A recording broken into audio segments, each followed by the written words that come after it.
go to Dudley Dawson, who's on the Lewis Automotive Hotline with us on a fine Thursday morning. He's a football guy. He's a football guy. He's a baseball guy. He's a basketball guy. Dudley, what kind of guy aren't you?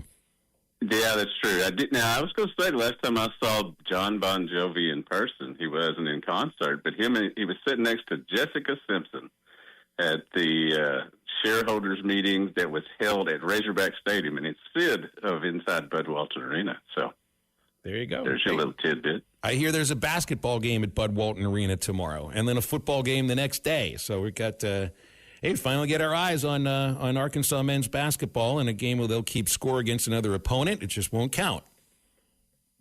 True that, and then they'll play, Monday at Memphis. Two teams that Arkansas is going to play. Two teams that are supposed to be really good this year, as is Arkansas. So I'm anxious to see, the new guys. Now, we've seen some of them play at other places, but I just find it interesting that last year Arkansas had like one guy over 6'9" and has like 6 this year.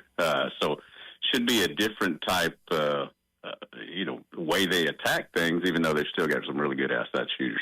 I know the Arkansas later in the season plays Louisville, and you saw Tom Izzo and I think Kelvin Sampson talking about how the old guard of college basketball coaches, and they threw Cal in there as well, as being against the idea of, like, a player on Louisville played 2 years in the G League. He was a professional basketball player, and now he's coming into the college ranks, which the NCAA has signed off on. And I guess that to me sounds like, I don't know if there'll be a flood of these sort of players, but you can try your hand, come out of high school or pro ball, go play college ball if it doesn't work out. Yeah, I think that was the genesis of what they wanted to do with the league when the kids from high school started going there, including Bryson Warren from Little Rock Central, who I think did that when he was headed into the 11th grade. But the one thing I'd say about that, I'm sure he's a good player, but if he was a great player, he'd be in the league instead of coming out of the G League at 21. I'm a Chauncey Billups fan, Dudley. I think he's 10 times better than Chris Paul. Have you checked in on any of this news that's coming out, and kind of what's kind of your initial reaction with all this stuff? Well, my initial reaction is both those guys have been Celtics before. Billups with coaching staff as well, and obviously Terry Rozier was a big guy off the bench for him. Maybe 5 to 7 years ago. But I'm sure this goes on a lot that doesn't get caught. Heck, I was watching a Matlock this morning. He was even going after a guy who had cut some points in football, in college football. So if you do this, you take a chance. And those guys who, Terry Rozier has been a lifer in getting to go to different teams and continuing to have chances, but this may run it out for him. And I guess I'm a little surprised about Chauncey Billups. I wonder about that because so much of the gambling scandal in professional sports has circled around the NBA. But there's everybody likes to joke that the NFL is rigged. The original main baseball scandal in gambling was baseball in the Black Sox, and of course Pete Rose after that was one of the biggest ones too. The NFL had gambling issues in the '60s. You had a Hall of Famer in Alex Karras who was suspended for a full year. But right now it kind of centers around the NBA, Dudley, and you don't hear much about the other sports, which I guess we'd be naive to think that other sports are not somehow involved in this. Well, I have a question here. November 1st, college athletes are going to be able to bet on pro sports without any problems. Now, how in the world is that going to be a good thing? I just don't get I agree that. with you, Dudley. Who's making that rule? That's ridiculous. Yeah, the NCAA and its council, which have come out with some great ones over the past few years, is allowing that to happen. I for so long stayed away from betting and situations like that. Now it's become more of a thing that's ingrained in college athletics. You look at it a little bit better, especially with what we've got going on here in the state. But I just find it fraught with peril to allow this to happen. And I know it's been happening some, but now if you're just making it legal and it's another way of, here you go, just do whatever you want to. So what did you make of, I think Wemby's going to be the league MVP this year if he stays healthy. I mean, I haven't seen it. The last person I saw that was 6'11" that could move like him was Kevin Durant, and Wemby's just, I mean, he's just a freak. Did you see any of him, and what did you make of Cooper Flagg's rookie debut? Yeah, I've watched a lot of basketball the past 2 nights, and I agree with you on Wemby. He's just a freak of nature. You know, he's doing things at 7'5" that people do at 6'7". Goodness. And the spin and reverse dunk on that one last night was, just the epitome of what all he can bring to the table. He's also great defensively with all the block shots. I mean, and it's not just because he's 7'5". He's got real good timing as well. And San Antonio and Houston are 2 teams, I think, that are really going to come on this year and be forces after watching him. I know that Kevin Durant fouled SGA and kind of cost them that game. But I just think those teams that have played these last few nights, and obviously LA didn't have LeBron and all that, but it was entertaining basketball and enjoyed it.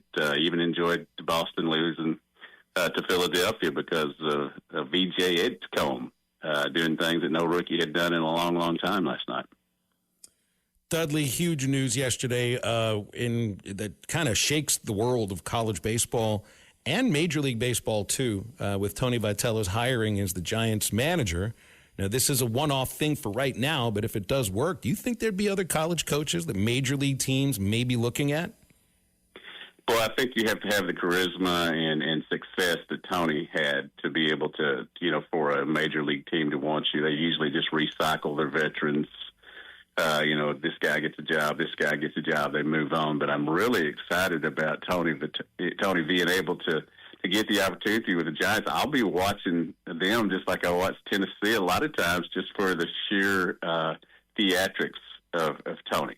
And I'm looking forward to it. I mean, I watch a lot of late night baseball anyway. In fact, he's going to be in San Francisco. Kind of is a good deal there. Over under 37 games before he gets his first ejection. Under. I like it, Dudley. I like it. Absolutely under. And he'll do that to fight. His team will be in like a 3-game losing streak or something, and he won't be able to handle it. And he'll do it for both effect and show. Can you imagine somebody with that intensity working in a sport that doesn't have replay? Because major leagues, they got replay. College ball, they got replay. There's no replay in the minor leagues. You'd imagine Tony Vitello as a manager of a minor league team over 140 games. He'd be ejected every other game, for crying out loud. You can't manage like that. But yeah, and maybe we should wonder, the over-under thing should be, will he hold back his players more, or will his players hold back him more? He's smart enough to know how he's got to be. I mean, I don't think you can manage a college team the same way that you manage a major league team. But there's also, and I've seen a lot of sites pointing this out. This is true, and you feel it when you're watching SEC baseball. Look, I still don't think SEC baseball is exactly the caliber of AA or AAA baseball, because there's more discrepancy between who's good and who's not in college ball, and you just don't have as many pitchers that can command their stuff, even in the SEC. AA ball, AAA ball, there's going to be more guys that can command their stuff. But the good players, they get through AA and AAA really quickly when they come out of the SEC. They go straight, feels like straight to the big leagues in some cases. There's never been a shorter distance between college baseball and Major League Baseball. And to me, that's a main reason why the Giants did this, Dudley. Yeah, and I'll tell you what, I also think that he'll probably be there for 4 or 5 years, and then he'll be the St. Louis Cardinal manager. So you're just hoping, because he's from St. Louis, so he has to be the manager there at some point. Yes. Well, let me ask you about the football game Saturday, Dudley.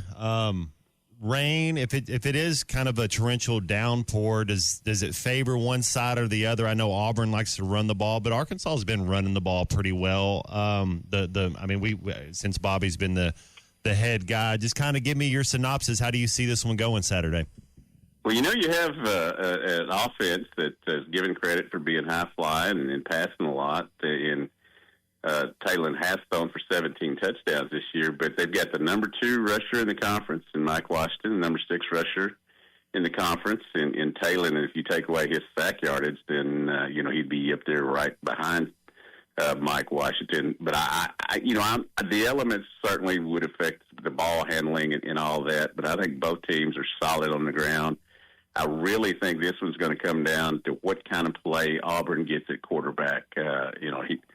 Hugh Freeze has talked about playing three guys this Saturday. When you play three guys, you're not sure about your one guy. And Jackson Arnold, here we go again at Oklahoma last year, and now at Auburn, being maybe pushed out of a job.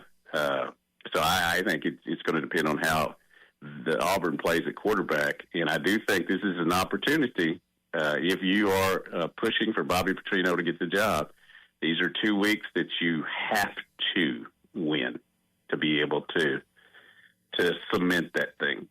Is that well? So you said cement it. Is it really about beating Auburn and Mississippi State? Because I just feel like those. No, it's about not losing to them. Okay. It's just because that's a low standard. If you're just trying to win those two and not worried about anything else around it. And look, if you're going to win those two games, there still has to be an improvement defensively, even against the bottom of the SEC right now. Is there room for improvement defensively, or is this defense what they are going to be?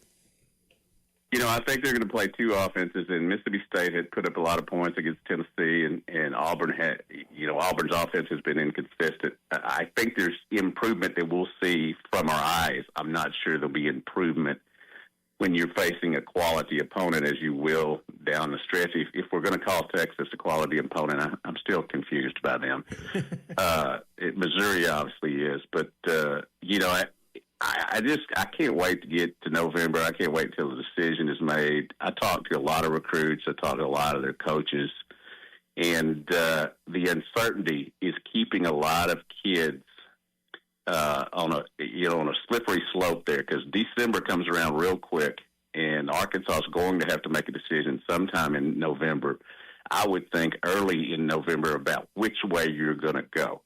If you're going to go ahead and bring Coach Petrino back, I think you've got to decide that in November, and you've got to be ready to go, because not only because the high school signed in December, but you're going to have to do advanced scouting on all the players that are going to be in the portal, and there's going to be $50 million in it again. You don't always win your first bet. That's why MyBookie has you covered. Use our code HOGS, HOGS, and your first bet up to $500 is fully covered. If your pick doesn't hit, you get it right back with our Bet Back bonus. Go to mybookie.ag and use the code HOGS to claim your Bet Back bonus. MyBookie's, where bettors win together, because bragging's good, but cashing in is better. And your first bet is fully covered. Use our code HOGS. Must opt in during the bet to use the Bet Back bonus.